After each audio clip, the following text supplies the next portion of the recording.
English phrases weero English ah.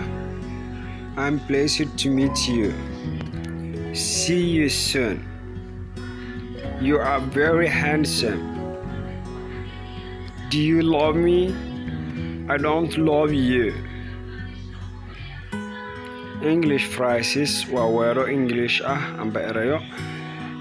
I'm pleased to meet you. waan ku faraxsanahay inaan adiga kula kulmo. See you soon. waxaanu kulmi doonaa sida ugu dhaqsiyaha badan.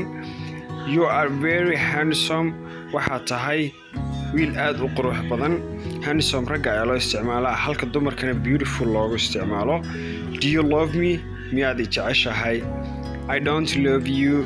maya kuma jecli. English phrases. I'm pleased to meet you. See you soon. You are very handsome. Do you love me? I don't love you. English phrases weero English ah. I'm pleased to meet you. waan ku faraxsanahay inaan kula kulmo. See you soon. dhaqso ayaan isku arki doonaa. You are very handsome. waxaa tahay qof aad u qurux badan. Do you love me? miyaad i jeceshahay aniga?